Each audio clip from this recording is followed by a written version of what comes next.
एक खास मुलाकात आज संत श्री यूस जी महाराज के साथ योग आध्यात्म की बात होती है। और जब आप इनके पास आएंगे ये सब कम पड़ जाते हैं। गुरु जी, मेरे चैनल में आपका बहुत बहुत स्वागत है। ओम। आज के समय में आध्यात्म की बात होती है और चिकित्सा की अगर हम बात करें तो बहुत सारे आविष्कार आज के समय में हुए हैं, लेकिन वो रोग ठीक नहीं होते। और क्या अध्यात्म में एक ऐसा उपाय है कि हम उससे उसे ठीक कर पाए?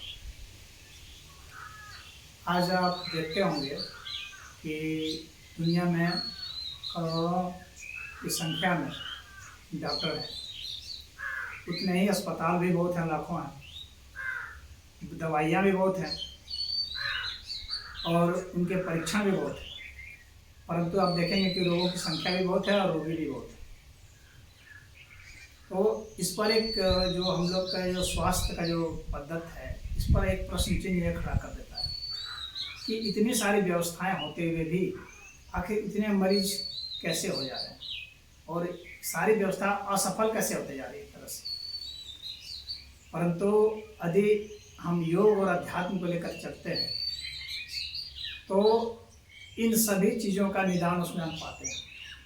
क्यों? हम लोग के शास्त्र में यह बतलाया गया है कि आप बीमार तब पड़ते हैं जब आपकी इम्यूनिटी कमज़ोर जो हो जाती है, रोग प्रतिरोधक क्षमता घट जाती है, तो आप बीमार पड़ते हैं। और रोग प्रतिरोधक क्षमता घटती इसलिए है क्योंकि आप बहुत भय में होते हैं।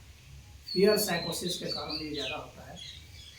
और इसके पीछे एक और कारण होता है, वह है लालच। तो लालच से, लोभ से, भय से, अहंकार से इनको खड़ विकार कहा जाता है।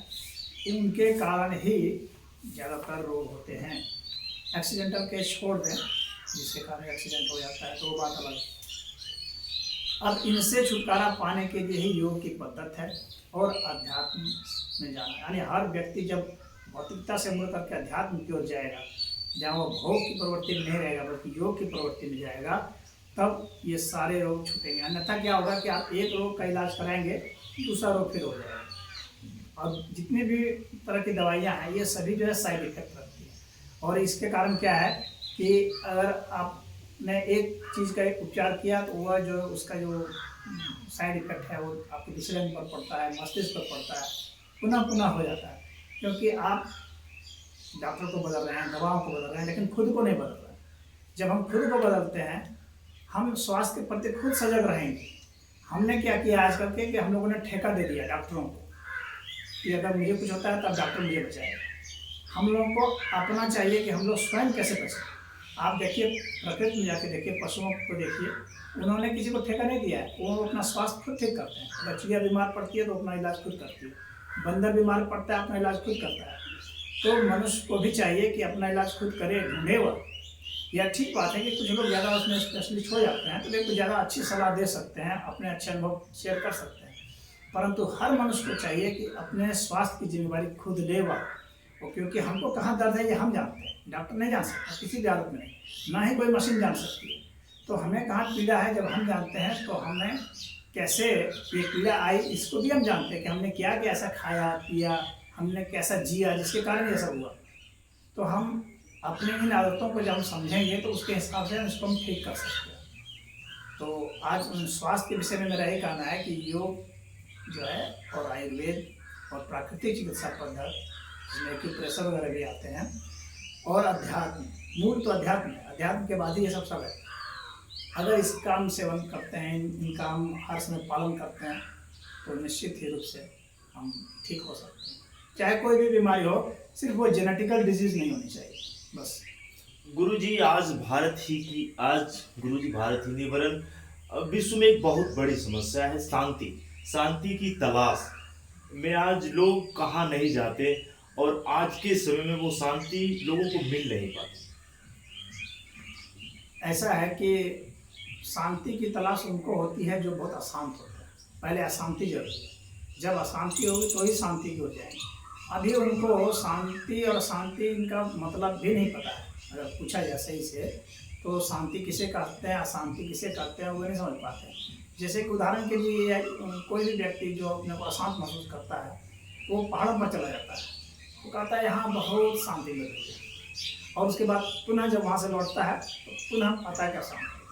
अब वह इस पर विचार नहीं करता है कि आखिर पहाड़ों पर जाकर उसे शांति क्यों मिल रही थी और यहाँ पर अशांति क्यों मिल रही है। क्योंकि वहाँ पर फैलाव था।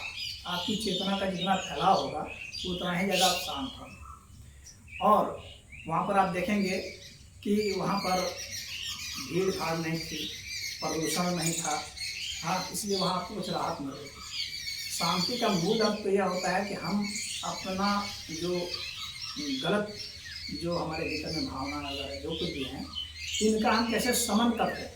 हमारे जो दुर्विचार हैं कैसे समन करते हैं। जब आप पहाड़ों पर जाते हैं तो आपको दुर्विचार नहीं आते, दुष्टता नहीं आती है कि मुझे अमुक को जो है उसको मार देना है, या उसकी जमीन हड़प लेनी है, या उसको ठग लेना है। ऐसे विचार वहाँ नहीं आते, ऐसे विचार यहाँ आते हैं।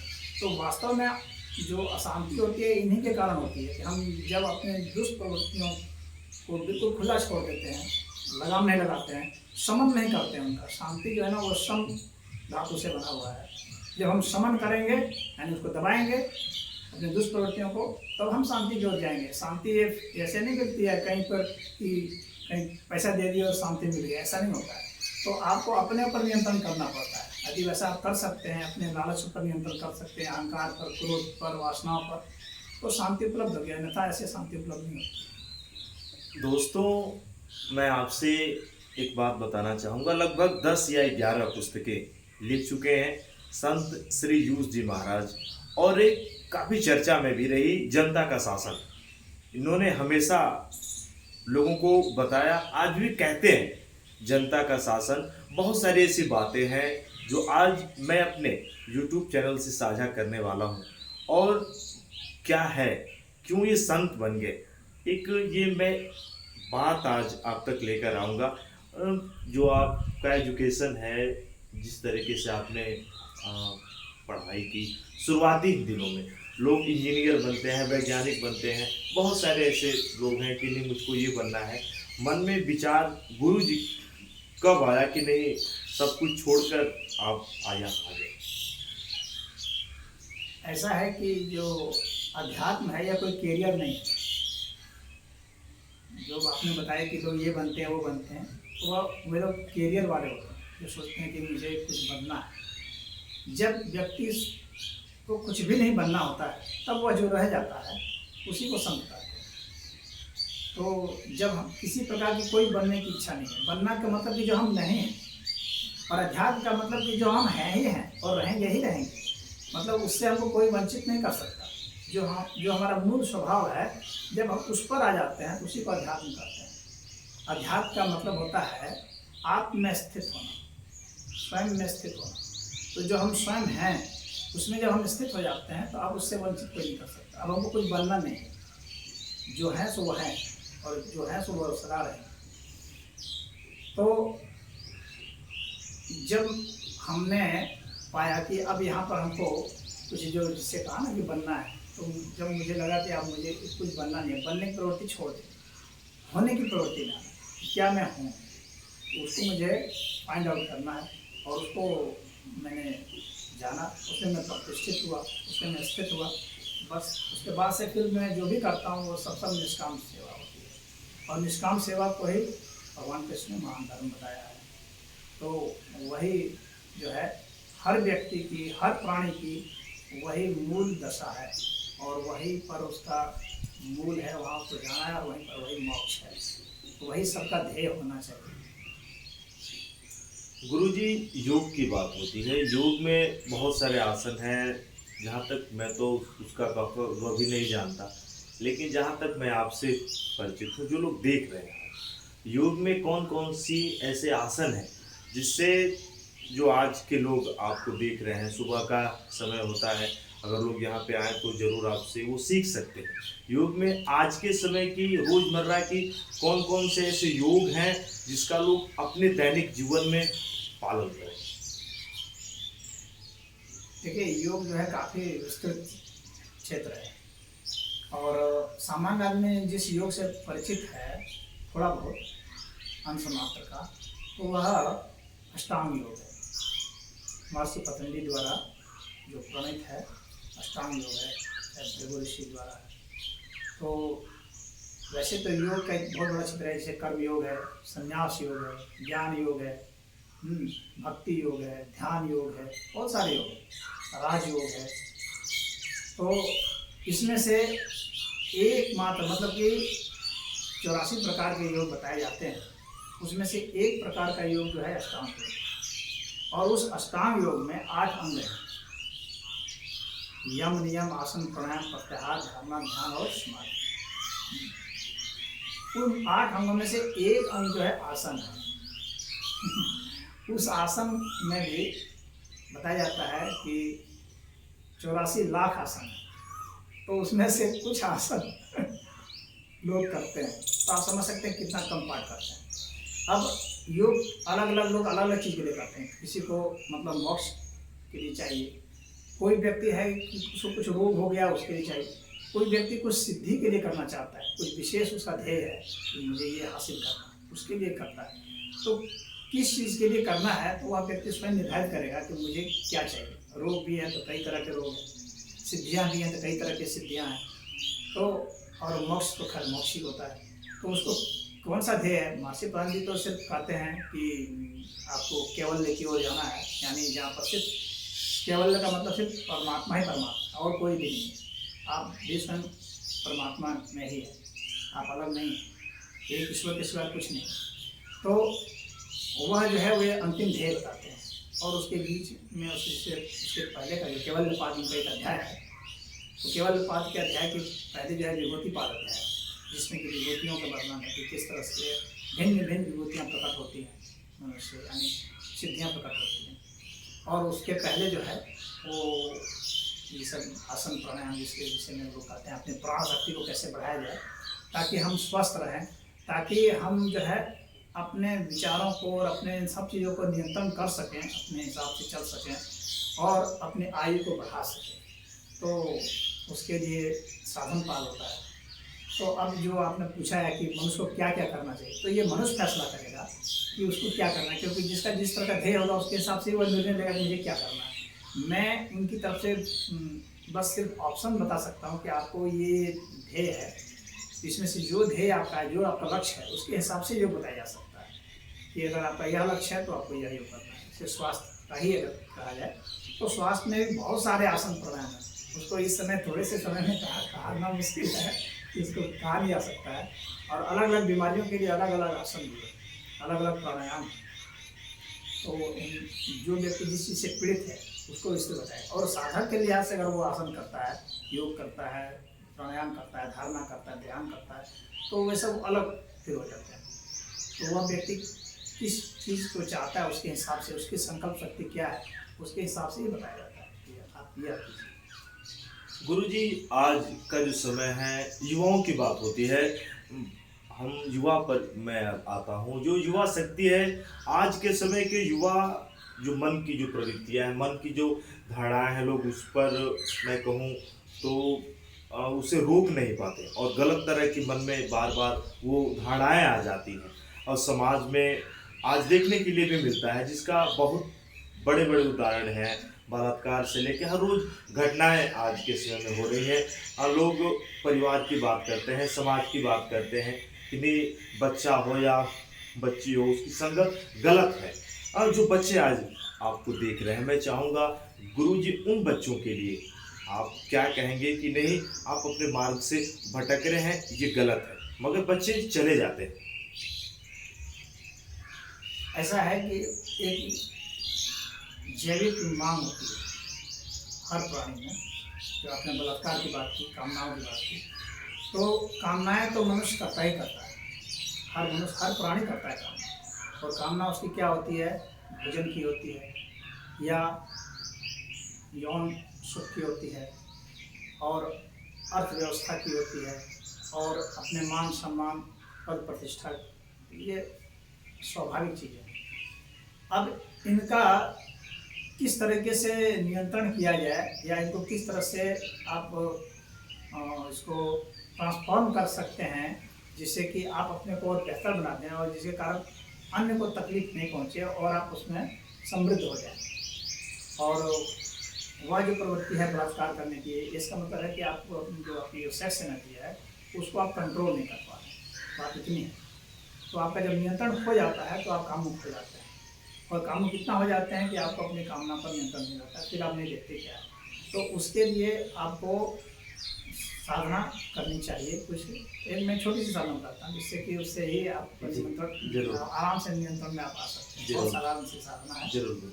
हाँ, तो पहली चीज़ तो यह है कि जब ऐसा लगता है कि जब आपका काम का वेग होता है, क्योंकि आपने प्रश्न ही पूछा है, तो सबसे पहले यह करें कि आपको आंख बंद कर लेनी चाहिए, पहली चीज़। दूसरी चीज़ कि ध्यान सांस पर रहना चाहिए, और दाएं नाक की जो सांस है उसको रोक देनी चाहिए। दाएं नाक की सांस, क्योंकि दाएं नाक की सांस गर्म होती है। जब भी दाएं नाक की सांस चलेगी तो कामनाएं उठेगी ऐसी जो कि आपके नियंत्रण के बाहर होगी। तो दाएं नाक की सांस को बंद करें और बाएं नाक से आराम से सांस लें, स्लो करें एकदम, बिल्कुल जितना स्लो कर सकते हैं। अब स्लो करते करते क्या करें, इतना स्लो करें कि आपको अपनी सांस की आवाज़ खुद ना सुनाई पड़े। ऐसा जब करेंगे, जैसे ही करेंगे, आप देखेंगे आपकी क्रोध आपका शांत हो गया। यदि आप कुछ नशा भी करते हैं, जैसे कुछ आज के युवा कुछ नशा भी करते हैं ना, कोई शराब पी रहा है, कोई बीड़ी पी रहा है, सिगरेट पी रहा है, हेरोइन पी रहा है, गांजा, चरस, LSD, बहुत सारे चीज़ लेते हैं। तो उन सब नशा से वो छुटकारा चाहता है, तो उसके लिए सबसे सरल उपाय मैं बता रहा हूँ, इसी से ही उसके नशा एकदम उतर जाएगा, एकदम गारंटी से उतर जाएगा। 108 बार उसको करना है, धीमे धीमे सांस लेना है, लंबी लंबी। यहाँ पर रख के करें, आवाज़ सांस की सुनाई नहीं पड़नी चाहिए।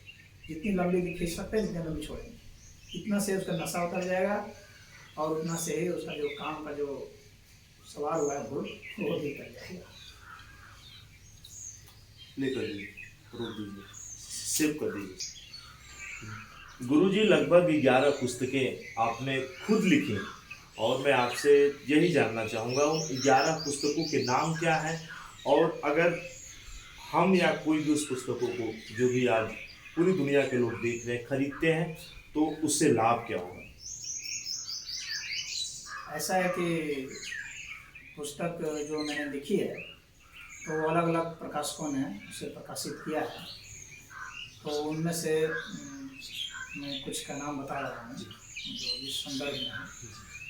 कुछ अंग्रेजी में है और कुछ हिंदी में है। तो योग पर एक पुस्तक है, योग शिरोमणि करके, उसमें महर्षि पतंजलि के 195 सूत्र हैं, उसकी पूरी व्याख्या है सारे सूत्रों की।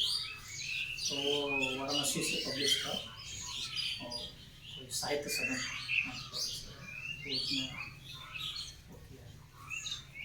और एक पुस्तक है हाउ टू बी एनलाइटेंड, अंग्रेजी में, वो अमेजन.com पर और फ्लिपकार्ट पर भी उपलब्ध है, दोनों पर उपलब्ध है।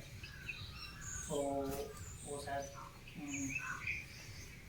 कोलकाता के एक पब्लिशर हैं, उन्होंने पब्लिश किया है, प्रतिश्रुति पब्लिशर है। तो वह पुस्तक अध्यात्म पर है, और उसमें बहुत अध्यात्म को और विज्ञान को और चेतना को, कॉन्शियसनेस को, उसको उसमें बहुत समझाया गया है, फिलॉसफी भी है उसमें। तो उस विषय पर है, वो काफ़ी जटिल पुस्तक है वैसे।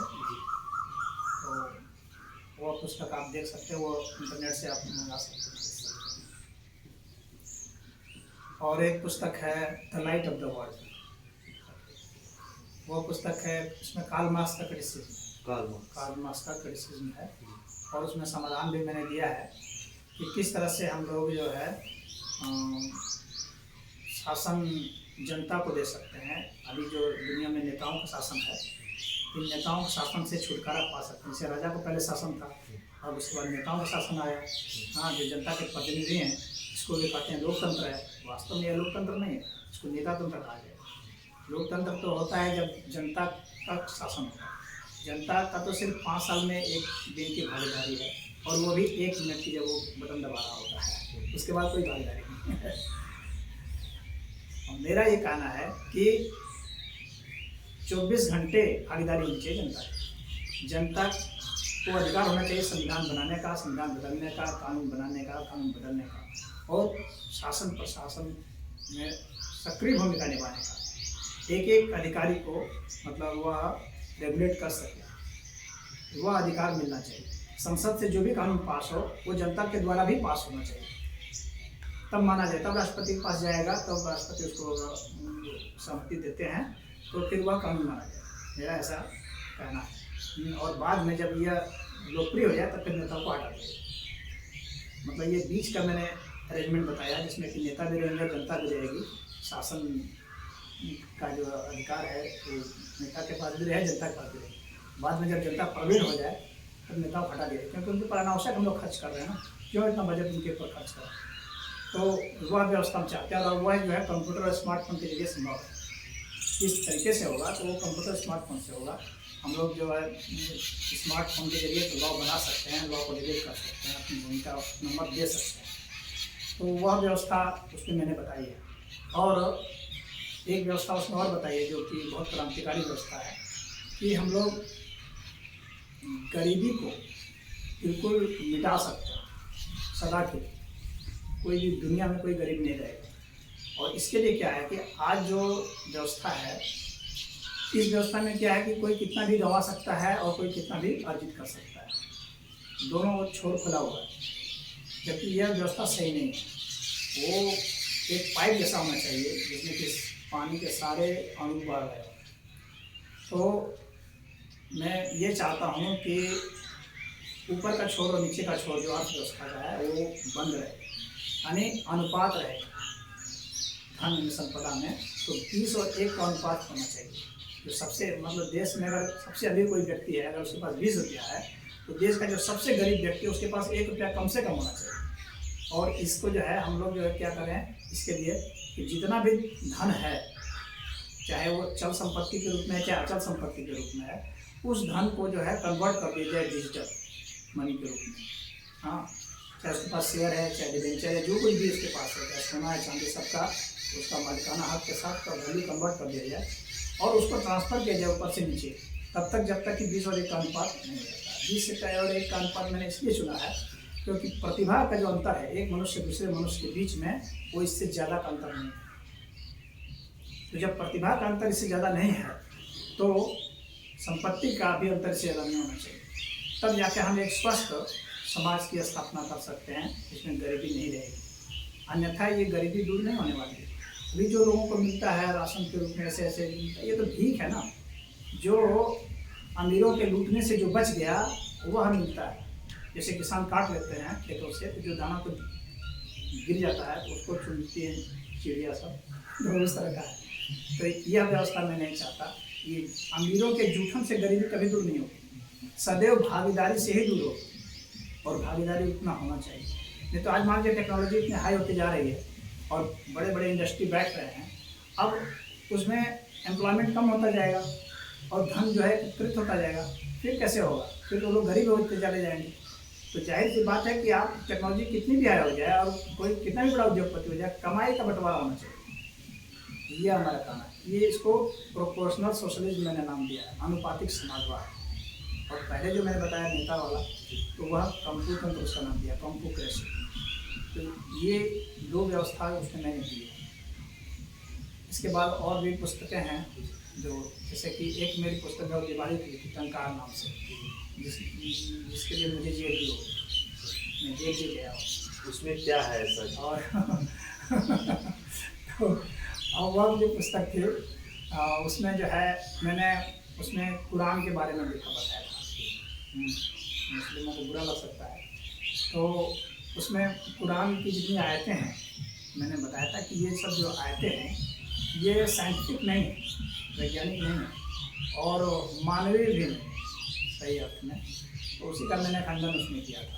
उस पर कुछ लोगों ने मुकदमा कर दिया था, तो वो भी मतलब कोर्ट में है मामला। तो उसमें मैंने इस चीज़ को बताया था कि वहाँ जो है बहुत सारी गलतियाँ हैं। कुछ गलतियों का मैं छोटा छोटा दृष्टांत दे देता हूँ समझने के लिए। जी जी।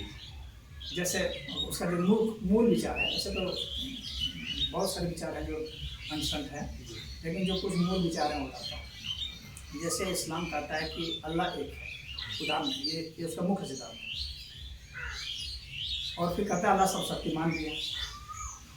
एक कभी सर्वशक्तिमान नहीं हो सकता। क्यों? क्योंकि वो 2 नहीं हो सकता है,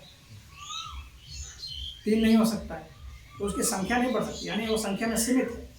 जो सीमित है वो सर्वशक्तिमान नहीं हो सकता। सर्वशक्तिमान सदैव हो सकता है जो अनंत है। सनातन धर्म में बताया गया कि ईश्वर अनंत है। यहाँ ईश्वर एक है नहीं बताया गया, यहाँ कहा गया ईश्वर एक मेव है, ऑनली है। एक मेव मतलब ऑनली, तो वननेस उसको कहते हैं एक मेव। तो वह बताया गया, वहाँ बताया गया एक संख्या में मिला गया। तो ये एक प्रॉब्लम है। अगर कहा जाए कि क्या आपका अल्लाह जो है मुझे अल्लाह बना सकता है, अगर सर्वशक्तिमान है तो क्या मुझे अल्लाह बना सकता है? तो आंसर होगा नहीं, आपको नहीं बनाएगा। अल्लाह तो अल्लाह ही, हमको नहीं बनाएगा। लेकिन जो मुझे अल्लाह नहीं बना सकता तो वो सर्वशक्तिमान कैसे होगा? क्या अल्लाह मर सकता है? एक क्वेश्चन मार्क आएगा। अगर वो मर नहीं सकता इसका मतलब मरने की शक्ति उसमें नहीं। क्या वह अवतार ले सकता है? तो अवतार नहीं ले सकता, तो फिर वह सर्वशक्तिमान कैसे हुआ? क्या वह पत्थर हो सकता है? क्या वह पेड़ हो सकता है? नहीं हो सकता। सर्वशक्तिमान कैसे होगा? सर्वशक्तिमान सदैव वही होगा जो अनंत होगा। एक की संख्या वैसे भी विभाजित हो जाती है, जैसे आधे में उसको काट सकते हैं, एक तिहाई हो जाए, दशमलव में चले जाएंगे, समझ रहे हैं? तो एक की संख्या जो है ना, ये पूर्ण संख्या नहीं है। जब तक संख्याओं की सारी जो जितने भी संख्याओं का क्रम देखते हैं वो सब जब एक तरफ हो जाए, पूरा होल समग्र रूप में आ जाए, तब तक वह ईश्वर सर्वशक्तिमान नहीं होगा, तब तक उसमें दोष लगेगा। जैसे मान लीजिए अगर यह माना जाए कि ईश्वर ने या अल्लाह ने दुनिया बना दी, तो इसका अर्थ हो गया कि दुनिया कोई अलग चीज़ है और वह अल्लाह अलग चीज़ है। इसका मतलब हो गया कि दुनिया जहाँ से शुरू होती है अल्लाह वहाँ समाप्त हो जाता है। इसका मतलब है कि अल्लाह वहाँ अंत कर गया जहाँ से दुनिया शुरू हुई। इसका मतलब है कि वह अंत वाला है, अनंत वाला नहीं है। अनंत वाला वह होगा जो हर चीज़ ही होगा, और हर चीज़ ही होगा ऐसा सिर्फ यह सनातन धर्म। हाँ, तो यह उसमें है, इसमें मैंने क्रिटिसिज्म किया है। तो उसमें और भी बहुत सारी चीज़ें हैं, क्योंकि आपके पास समय कम है, तो मैंने एक ही पॉइंट से उसमें लिखा। जब गुरुजी आपने इस्लाम की बात की तो अभी हाल ही में एक वाक़या हुआ था मेरे साथ। जब मैं इंटरव्यू के लिए गया तो शुरू में मौलवी साहब ने मुझसे कहा था कि आप आइए, लेकिन जब मैं इंटरव्यू लेने के लिए गया तो उन्होंने कहा जो कि उनके ऊपर के लोग, मैं कैमरे के सामने नहीं आ सकता, ऐसे आप अगर कहें तो मैं पर्दे के पीछे बोल सकता हूँ। तो क्या जो भी और भी मौलवी हैं और भी जो वहाँ के लोग हैं वो लोग बैठ के डिबेट भी करते हैं, मैं देखता हूँ जैसे भी चैनलों के माध्यम से। तो कहाँ तक, जहाँ तक मैं आपसे पूछना चाहूँगा, क्या ये सही है कि नहीं कैमरे के सामने आप नहीं आ सकते? देखिए, छिपता सिर्फ वही है जिसमें साहस की कमी होती है और जो असत्य को लेकर चलता है, वही छिपता है। शौर्य की कमी और सत्य की कमी, ये जब होती है तो आदमी छिपता है, अन्यथा छिपने कोई मतलब नहीं। और संत वही है जिसमें न शौर्य की कमी हो और न सत्य की कमी। हाँ, तो वे डिबेट क्या करेंगे जब उसमें कोई बात सही है ही नहीं, तो डिबेट किस चीज़ क्या करेंगे? एक डर का भय था, क्योंकि वहाँ पर देखिए, वहाँ स्वतंत्रता, पहली बात है स्वतंत्रता ही नहीं है डिबेट करने की। आपको वही मानना है जो कि उस ग्रंथ में लिखा है। जितने मुस्लिम हैं उनको मानने के लिए बाध्य किया जाता है, जबरदस्ती कर, नहीं मानेंगे तो मार दिया जाएगा। लेकिन सनातन धर्म में नहीं है, सनातन धर्म में पूरी आज़ादी है। आप चाहे तो ईश्वर को नहीं भी मान सकते, यहाँ नास्तिकों को भी स्वीकार किया गया है, फ्री दिया गया। आप फ्री होकर क्या सोचिए, बिना स्वतंत्रता के सत्य नहीं हो सकता कभी। सत्य के लिए स्वतंत्रता चाहिए। और जो डिबेट की बात करते हैं ना, डिबेट के लिए स्वतंत्रता चाहिए। डिबेट जब भी होगी तो वहाँ पर जो है चिल्लाना शुरू कर देंगे, आग लग जाएगी, क्योंकि उतनी सहिष्णुता भी चाहिए ना। सत्य को धारण करने की ताकत होती है, वह भी चाहिए। सत्य को सुनने की ताकत होनी चाहिए। तो जब भी डिबेट होगा ना, तो सत्य को सुनने का भी दमखम होना चाहिए। और जब सत्य होता है तो सत्य इतना, जब शुद्ध होता है सत्य ना, तो बहुत पीड़ा दे देगा उनको जो कि असत्य को धारण किए हुए हैं। छोड़ने की मतलब सोचे हैं कि इसको नहीं छोड़ना, किसी हालत में नहीं, इसको पकड़े रखना है। तो जिनके लिए सत्य महत्वपूर्ण नहीं है, जिनके लिए संप्रदाय महत्वपूर्ण हो जाएगा, तो फिर वे जो है कष्ट में हो जाएगा। जिसके लिए सत्य महत्वपूर्ण होगा वो सत्य के लिए कुछ भी छोड़ देगा, दुनिया में सत्य को नहीं छोड़ेगा। गुरुजी मैं आपसे जानना चाहूँगा, इस्लाम की जब आपने बात कही आज के समय में लगातार हमले होते हैं और यही लोग कहते हैं कि अगर आप इस्लाम को मानते हैं तो जम्मू कश्मीर की अगर थोड़ी सी मैं चर्चा करूं, सरकार ने बहुत सारे वहाँ पे कार्य भी किए। वहाँ पे लोग उनको शहीद का दर्जा दिया जाता है और लोग ये कहते हैं कि आप वहाँ पे अगर यही करते हैं तो अल्लाह ताला आपका पैगंबर आपको जन्नत नसीब होगी। जो लोग देख रहे हैं मन में ये भ्रांतियाँ भी हैं, उन बच्चों को आज बरगलाया भी गया है और उनको उनके हाथों में हथियार से लेके और वो बच्चे हमारे सैनिकों पे हमला भी करते हैं। बहुत सारी ऐसी बातें हैं और जहाँ तक मैं देखता हूँ, आप तो खुद देखते हैं, ये किसी से छिपा नहीं है। मैं ज़रूर चाहूँगा जो जो लोग हैं, जो इस्लाम धर्म को मानते हैं, इस्लाम कम्युनिटी के लोग हैं, उनमें भी काफ़ी विरोधाभास है। उनमें भी बहुत सारे शिया हैं, सुन्नी हैं, बहुत सारे ऐसे वर्ग हैं। मैं ज़रूर गुरुजी आपसे जानना चाहूँगा। मैं बस मैं मतलब मुस्लिम संप्रदाय के लिए संदेश दूँ। आप ये चाहते हैं ना, तो मेरा संदेश है ये क्वेश्चन उठाइए। मेरा उनका ये कहना है, क्वेश्चन उठाइए, हर चीज़ पर क्वेश्चन उठाइए। अल्लाह पर क्वेश्चन उठाइए, वो है या नहीं। जन्नत पर उठाइए, जिसके लिए आप मरना चाह रहे हैं, जीना चाह रहे हैं। हाँ, जन्नत कहाँ है, उसका अस्तित्व तो सिद्ध होना चाहिए ना। किसी ने कह दिया और आपने मान लिया, ये तो मान्यता, मानने से तो कुछ होगा नहीं। कुछ भी कोई कह दे तो वैसा वैसा अस्तित्व नहीं ना हो जाता है। अस्तित्व वैसा है वो हम जान जाए। सनातन धर्म यह कहता है कि जो है उसको तुम जानो, और वे कहते हैं कि बस जो हमने कह दिया उसको तुम समझ लो कि ये है। तो ये गलती है ना, ये लॉजिकली यह गलत पॉइंट है। जन्नत है या जहन्नम है, इस पर क्वेश्चन उठाइए। हिंदुओं के लिए भी कहता हूँ, स्वर्ग है या नरक है, आप क्वेश्चन उठाइए। सिद्ध होता है तो मानिए, जो कुछ भी सिद्ध होता है उसको मानिए, क्योंकि धर्म वही सत्य। जब तक सत्य नहीं होगा तब तक धर्म नहीं होगा। हाँ, तो आप देखिए कि वो सत्य है कि नहीं, उसको हर तरीके से परखिए, और जब परख लेते तो ठीक। मोहम्मद साहब ने जो कुछ भी कहा वो आप परखिए कि वो सही है या नहीं है। या कोई व्यक्ति कुछ भी बोल देगा, अब वे लोग यह मान लेते हैं कि नहीं मोहम्मद महत्वपूर्ण, तो गड़बड़ हो जाता है। किसी व्यक्ति को महत्वपूर्ण मत मानिए, न मोहम्मद को मानिए, न गांधी को मानिए, न अम्बेडकर को मानिए, न राम को मानिए, न कृष्ण को मानिए, न बुद्ध को, न कबीर को, किसी को भी मत मानिए। महत्वपूर्ण सत्य को मानिए, महत्वपूर्ण न्याय को मानिए, तब आप कभी भी धोखा नहीं पाएंगे। ये मेरा कहना है।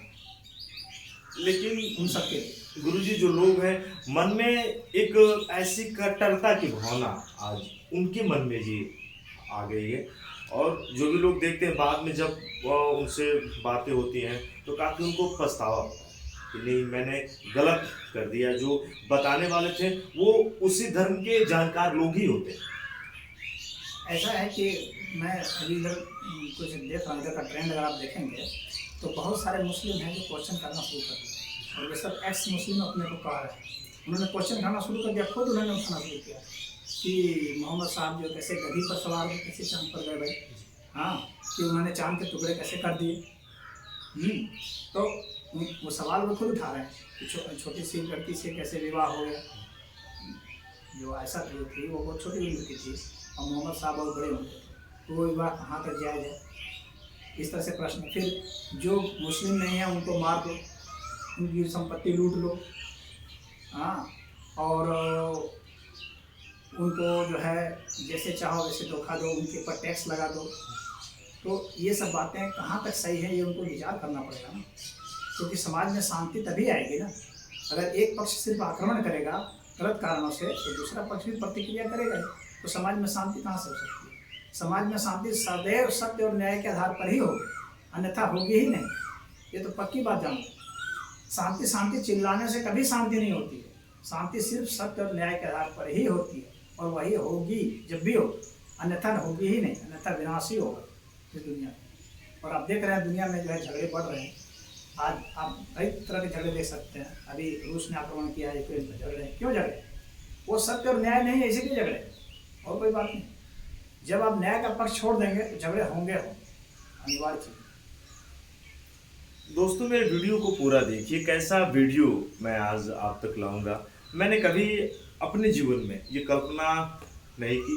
गुरुजी थोड़ा सा अगर मैं चर्च की ओर रुख करूं, जहाँ तक मैंने कम समय में देखा, चर्च में भी कभी पोप के मन में वो चीज़ें आ गई थी। आपने तो काफ़ी करीब से उसे पढ़ा होगा कि जब पोप भी ये कहता था रोम का कि आप कितना भी गुनाह करके आते हो, मेरे यहाँ आओ, आपके सारे पाप धुल जाएंगे। कैथोलिक धर्म की जब मैं बात करता हूँ, बाद में प्रोटेस्टेंट भी आया, मार्टिन लूथर ने बहुत बड़ा धर्म सुधार आंदोलन चलाया 1511 ईस्वी में, जब उन्हें रोम जाने का अवसर मिला।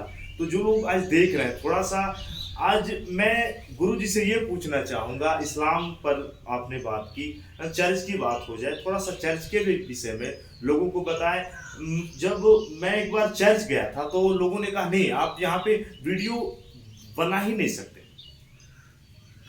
हाँ, तो मैंने तो इसका उत्तर आपको पहले भी दिया था कि डरते वही लोग हैं जिनके पास सत्य और साहस नहीं होता। वही लोग इस तरह की बात करते हैं कि हाँ आप वीडियो नहीं बनाएंगे, पूछेंगे ये सवाल नहीं, सवाल एक निश्चित दायरे में पूछेंगे। सवालों से कौन घबराता है? सिर्फ वही जिसके पास ज्ञान नहीं है, सिर्फ वही जिसके पास साहस नहीं है, सिर्फ वही व्यक्ति जिसको सत्य से मतलब नहीं होता है, जिसको अपने सुरक्षित सत्य से मतलब होता है, जिसमें कि वो अपना खेल खेल सके, चालबाजी वाला खेल खेल सके, लोगों को बहका सके, वही मतलब होता है। अन्यथा आपको तो सभी धर्मों को मैं कहता हूँ कि एक मंच पर आकर के डिबेट किया जाए, स्वस्थ डिबेट हो, एक जो है धर्म संसद की स्थापना होनी चाहिए, मेरा तो ये कहना है, जिसमें कि सभी धर्म के लोग और जो धर्म को नहीं मानते उनको भी आमंत्रित किया जाए। जो कहते हैं कि भाई धर्म झूठ है, भाई उनकी बात में भी कोई दम होगा।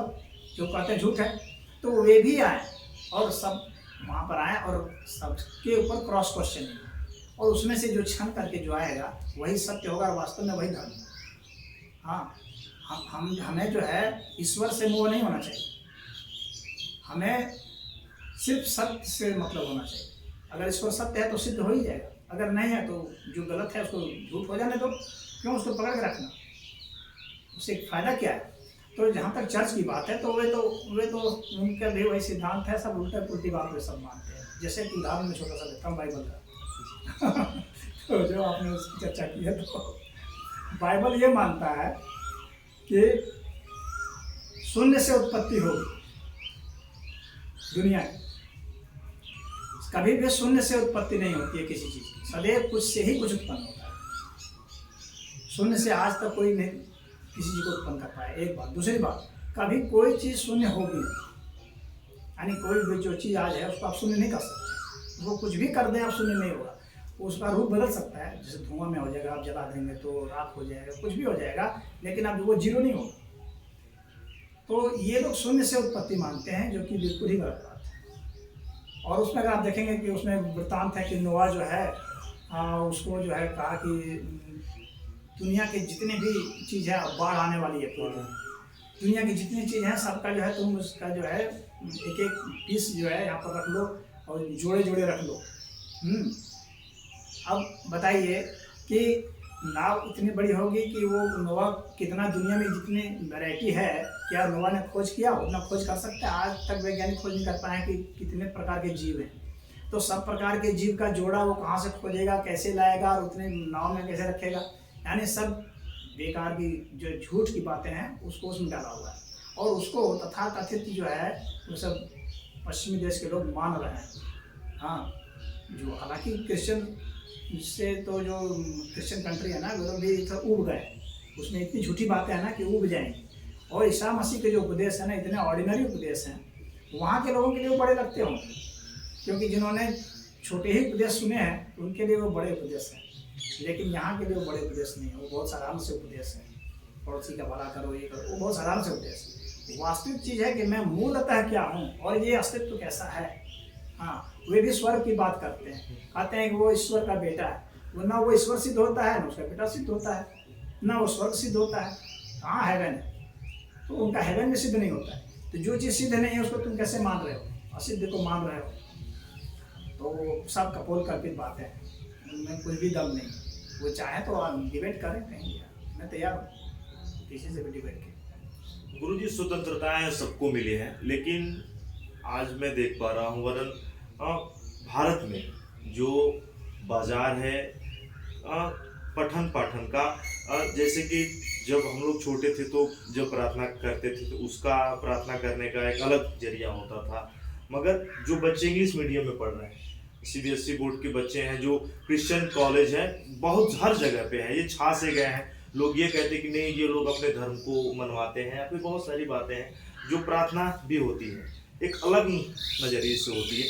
ये मेरी राय नहीं है, लेकिन मैं आपसे पूछना चाहूँगा जो सरकारें हैं लोग देख पाते हैं, ये कहाँ तक उचित है? क्या हम भारत की उस सभ्यता को भूल गए हैं, या फिर हम एक नए युग की ओर जा रहे हैं कि नहीं, हमें इसे अपनाना है, ये वैज्ञानिक युग है और इसे अपनाना हमारी मजबूरी है? ऐसा है कि जो क्रिश्चियन मिशनरियाँ हैं उसको अंग्रेज़ों ने यहाँ बहुत प्रमोट किया। हाँ, और वे लोग उसको बढ़ाते चले गए। अब क्रिश्चियन तो ईसा मसीह पहले कौन सा धर्म वे लोग मानते थे, वहाँ के लोग सवाल उठता है। उसके पहले ईसाई कहाँ थे, उसके पहले उनका गॉड कहाँ था, प्रश्न उठता है। और जब सारे क्रिश्चियन खत्म हो जाएंगे तब उनका गॉड कहाँ रहेगा, गॉड मानने वाला कहाँ रहेगा? यही प्रश्न जो है अल्लाह के लिए कि वो कहाँ रहेंगे जब मुस्लिम नहीं रह जाएंगे तब। यानी उनके जो भी गॉड हैं और हेवन और हेल जो भी है, उनका अस्तित्व सिर्फ मान्यताओं पर टिका हुआ है। मनुष्य खत्म तो वे भी खत्म, गॉड भी खत्म और अल्लाह भी खत्म और वो सब खत्म। और जहाँ तक सनातन धर्म की बात है तो इनके ईश्वर खत्म नहीं होंगे। क्यों नहीं खत्म होंगे? क्योंकि सनातन धर्म में ईश्वर जो है ना, कोई कल्पित चीज़ नहीं माना गया है, जो है उसकी खोज किया है। यहाँ पर ईश्वर किसको कहते हैं? अनंत अस्तित्व को कहते हैं ईश्वर। कोई ईश्वर की कहीं अलग सत्ता नहीं बताई गई है यहाँ। इस पूरे अस्तित्व को, जो कि यह अस्तित्व अनंत सिद्ध होता है, उसी का नाम ईश्वर दिया गया है। तो वह तो मनुष्य जब नहीं था तब भी था, जब मनुष्य नहीं रहेगा तब भी रहेगा।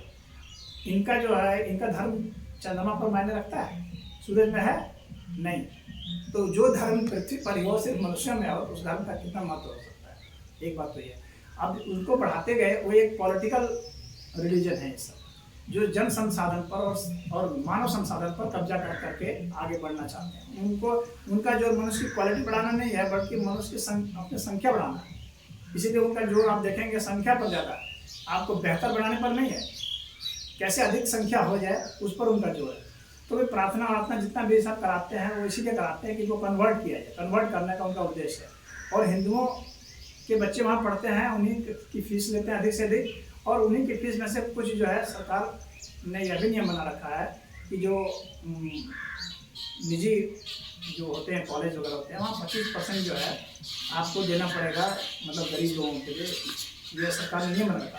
तो वह तो उनको देना ही देना होता है। तो उसको भी वे लोग जो है अपने मास्टरी से करते हैं कि भाई आपको हम देश में ले लेंगे एडमिशन, लेकिन आपको अपना धर्म बदलना पड़ेगा और आपको ये सुविधा देंगे। इस तरह से वे अपने धर्म को बढ़ाते हैं, लालच दे देकर। क्योंकि वे जानते हैं कि फिलॉसफी से तो हमारे धर्म को कोई स्वीकार ही नहीं करेगा, क्योंकि सारी झूठ बातें हैं, स्वीकार कौन करेगा? थोड़ी बहुत नैतिक बातें कुछ हल्की फुल्की हैं, जो कि धर्म का जो है बहुत गहराई तक नहीं ले जा सकती, मामूली सी नैतिक बातें हैं। तो वे इस आधार पर वो करते हैं। और सरकार से भी अल्पसंख्यक वो सब बना चुके हैं।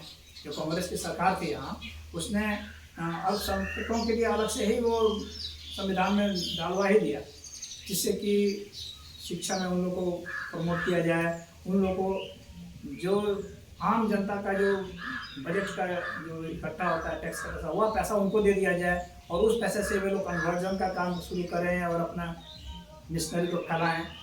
बड़े बड़े जो लोग हैं उनको भी वे पैसा देकर के धर्म बदलवा देते हैं। बड़े बड़े फिल्म स्टार से भी प्रचार कराते हैं।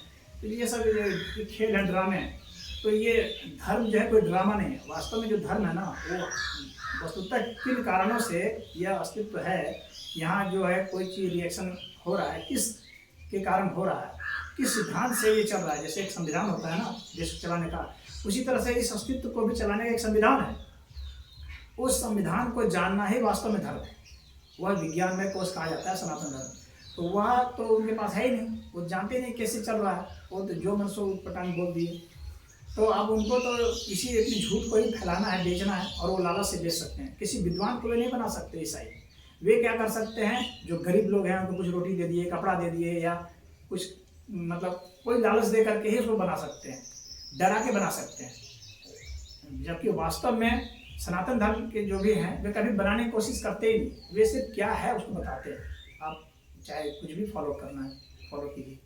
तो वह जो है उनका एक चल रहा है एजेंडा। और मान लीजिए कोई पॉलिटिकल पार्टी या वोट के कारण जो है कि मुझे वोट मिल जाएगा इन लोगों का, इसलिए इनको प्रमोट करना है। तो ये इसलिए मैंने कहा ना कि ये राजनीतिक है, शुरू से राजनीतिक है। इसको जो है रोम के राजा ने स्वीकार किया था, इसके कारण ही ये लोग बढ़ पाए थे, अन्यथा ये नहीं बढ़ पाए। ये चर्च नाम जो है चर्चा से है, छुप छुप कर चर्चा किया करते थे शुरुआत में। बाद में धीरे धीरे जब उसने अपना स्वीकार कर लिया तो रोम के राजा ने तो फिर जो है उसको फैलाना शुरू किया जोर जबरदस्ती पर। तो इस तरह से ये सब फैल रहे हैं, लालच और जोर जबरदस्ती बस्ती दो है, और इस्लाम में एक धोखा भी शामिल है। हाँ, अतिरिक्त इसी से फैल रहे हैं। फिलॉसफी से कभी आकर के बात करके देखें तो ऐसा संभव नहीं, इसीलिए कभी डिबेट नहीं करते। पहले सनातन धर्म में शास्त्रार्थ का था, हर समय शास्त्रार्थ होता था, सत्य असत्य का निर्णय होता था। जो यहाँ पर बौद्ध मत भी था वो शास्त्रार्थ करता था, जैन मत भी था शास्त्रार्थ करता था। लेकिन इन लोगों ने कभी शास्त्रार्थ नहीं किया, क्योंकि ये जानते हैं कि हम कहीं टिकेंगे ही, बखिया उधेड़ दी जाएगी। तो इसलिए ये जो साधारण लोग हैं जो धर्म के विषय में नहीं जानते उनको बहकाते हैं, और बहका बहका कर बदल लेते हैं, लालच बदल लेते हैं। यही इनका एजेंडा है। आज मार्केट में बहुत सारी किताबें आपने लिखी हैं। संक्षेप में गुरुजी, मैं उन किताबों के बारे में लोगों तक चाहूँगा आप वो जानकारी साझा करें और बताएं। और इसके साथ ही अगर लोगों को मिलना हो आपसे तो आपसे कहाँ मिल सकते हैं? ऐसा है कि कुछ पुस्तकें तो मैंने नाम बताई थी पहले, तो नवजीवन की और एक पुस्तक है, वो जो है उसमें सुक्तियाँ हैं, यानी कोटेशन होते हैं उस तरह से। उसमें एक शांति पथ है, वो काव्य है, उसमें कविताएं हैं। एक जय घोष करके पुस्तक है जो नाटक के रूप में है, उसमें मैंने पूरी व्यवस्था परिवर्तन कर दिया है कि किस तरह से हम इन नेताओं से छुटकारा पा सकते हैं, और कैसे सभी को हम कैसे रोजगार दे सकते हैं, उसकी भी व्यवस्था मैंने दी है। कि आज लोग युवा जो हैं वो रोजगार के लिए भटक रहे हैं और सरकारी नौकरी चाहिए, तो क्योंकि वही सरकारी नौकरी जो पाते हैं तो वही मानते हैं कि मैं रोजगार वाला हूं। और जो जिसको सरकारी नौकरी नहीं है वो ये नहीं मानता कि मैं रोजगार वाला हूं।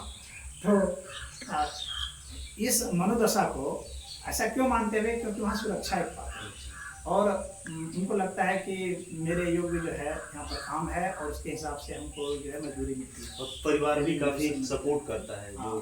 तो अब सरकार को क्या चाहिए, मैंने जो इसका एक सिद्धांत बनाया है, हम लोग दे सकते, सभी को सरकारी नौकरी दे सकते, कोई दिक्कत नहीं है। और सरकार को बहुत मामूली सा परिवर्तन करना पड़ेगा, बहुत ज़्यादा सरकार को लोड भी नहीं पड़ेगा। बस करना क्या है कि जितने भी जो सेवा क्षेत्र है उस पूरे सेवा क्षेत्र का सरकारीकरण कर देना। इसका तात्पर्य मेरा यह है कि कोई व्यक्ति कहीं भी आज जहाँ काम कर रहा है, ठीक है काम करने दीजिए उसको जहाँ काम कर रहा है। जैसे कि कोई दुकान में काम कर रहा है उदाहरण के लिए, तो उसको यह नहीं माना जाएगा कि ये दुकान में काम करता है, यह माना जाएगा ये सरकार का आदमी है, ये दुकान में काम कर रहा है। यानी पूरे सेवा क्षेत्र का जब हम सरकारीकरण कर देते हैं तो वह व्यक्ति जो दुकान में भी काम कर रहा है तो उसका पेमेंट सरकार करेगी। और कैसे करेगी? सरकार के पास बजट कहाँ से आएगा? तो सरकार उस दुकानदार से पैसा लेगी, जिसके यहाँ वो काम कर रहा है, सरकार उससे पैसा ले लेगी, और जितना मतलब न्यूनतम मजदूरी तय हो जाती है उतना सरकार लेगी। या जो भी कंपनियों के यहाँ जहाँ भी जो भी काम करता है, सरकार उस कंपनी के खाते से पैसा सीधा लेगी और उस व्यक्ति को देगी। जैसे आजकल किसानों को दिया जा रहा है, सरकार देती है ना, उसी तरीके से युवाओं को जो कहीं भी काम कर रहे हैं, किसी घर में कोई अगर नौकरानी काम कर रही है, झाड़ू पोछा लगा रही है, तो उसको भी सरकारी नौकरानी माना जाएगा, उसको उस व्यक्ति का नहीं माना जाएगा। हाँ, वो व्यक्ति काम ले सकता है अपने अनुसार जैसा उसका कॉन्ट्रैक्ट होगा। तो इस तरीके से हम लोग सभी को सरकारी नौकरी दे सकते हैं, जो भी चाहेगा सरकारी नौकरी, उसमें सरकार के ऊपर कोई भी एक्स्ट्रा बर्डन भी नहीं पड़ेगा अर्थव्यवस्था का। बस सभी को क्या करना है कि एक जैसे पोर्टल बना दिए, हाँ, और उस पोर्टल में सबको रजिस्टर्ड कर दिए, जो भी नौकरी करना चाहते हैं वे, और जो नौकरी कर रहे हैं वे, और जो नौकरी देते हैं वे, इन सब का जो नौकरी कर भी रहे हैं उनका भी, ताकि सरकार को पता चले कि किन किन लोगों को हमने पोस्टिंग कर दिया है, और कौन कौन कहाँ पर पा रहे हैं, कितनी तनख्वाह पा रहे हैं, और कौन कौन लोग अप्लाई करने वाले हैं, और कौन कौन लोग रोजगार देने वाले। अगर कोई किसान के यहाँ भी काम करता है तो वो भी सरकारी नौकर माना जाएगा, किसी ठेकेदार के यहाँ काम करता है वो भी सरकारी नौकर माना जाएगा, सभी सरकारी नौकर माने जाएंगे। और जो सरकार जो मजदूरी तय करेगी और जो सिस्टम तय करेगी कि इस लेबर लॉ के तहत इसको होगा, तो उसके हिसाब से ही जो है वह उसमें होगा, वह सरकारी नौकर ही माना जाएगा। यानी पूरे सरकारीकरण हम लोग करते हैं सर्विस सेक्टर का। तो यह जो है उपाय है, और आराम से सब लोग सुरक्षित महसूस करेंगे, और उसमें प्रोडक्शन भी बाधित नहीं होगा। प्रोडक्शन जो सिस्टम अभी है कैपिटलिस्ट सिस्टम के हिसाब से, उसके हिसाब से ही प्रोडक्शन होगा, लेकिन उसका जो रिम्यूनरेशन है, जो पेमेंट है, वो सरकारी तरीके से होगा। तो यह व्यवस्था हमने उसमें रखी है। तो उसके अलावा और भी जैसे किताब है, एक ऋतु रितम का की किताब है। तो ऋतु रितम में जो है हमने 4 अध्याय लिखे हैं। एक फिलॉसफी पर है, कि उसमें मैंने बताया कि सनातन धर्म में जो ईश्वर का और आत्मा का पुनर्जन्म का बताया गया सिद्धांत वह सही है, और अन्य के सिद्धांत सही नहीं, उसका मैंने उसमें तर्कपूर्ण ढंग से विश्लेषण करके किया है। उसमें इतिहास पर भी मैंने कुछ वो लिखा है। कितने सारे अभी अभी बवाल चल रहा है, आप देख ही रहे हैं, ताजमहल पर और यहाँ पर चारबाग पर, इस पर, ये सब हिंदुओं के सब रहे हैं। इस्लाम कोई इस्लामी इतिहास का बता सकता है कि ताजमहल जो लोग कहते हैं बनाया गया था, तो उनके पास कोई वास्तु कला का कोई संस्थान था जहाँ वे लोग पढ़े थे?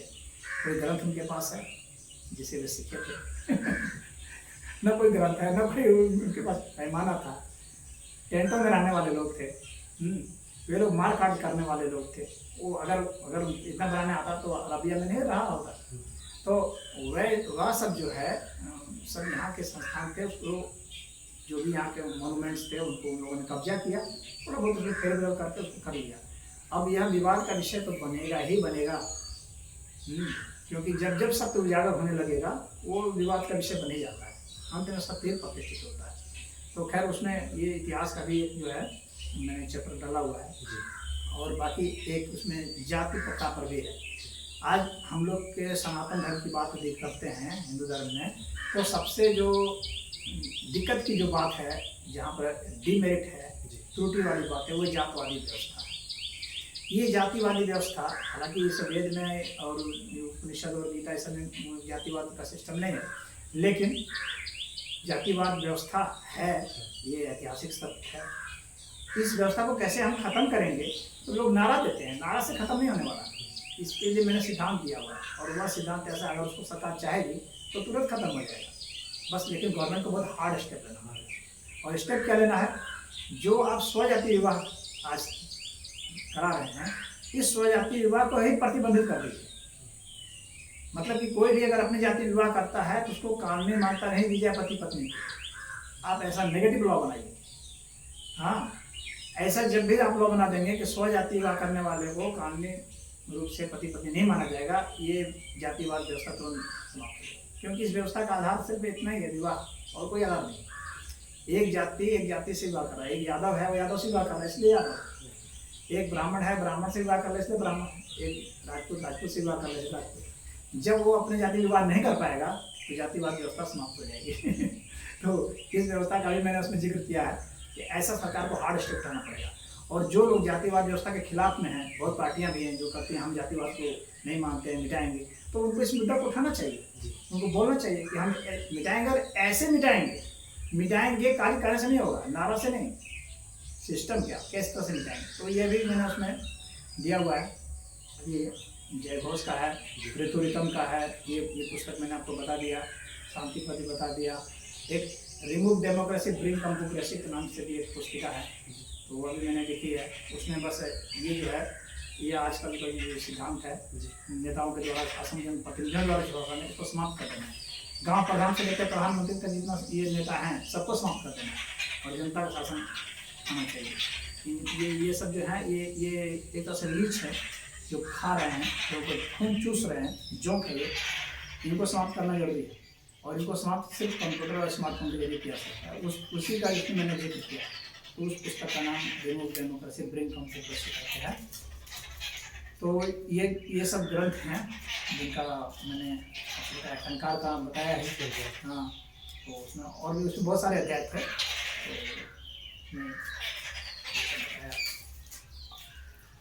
तो योग, चिकित्सा, अध्यात्म, दर्शन से लेके लोगों की जो भी समस्या है, अगर लोग आपसे मिलना चाहते हो तो गुरुजी वो आपसे कैसे मिले, कब मिले, मैं ज़रूर जानना चाहूँगा, और उनके कष्टों का निवारण।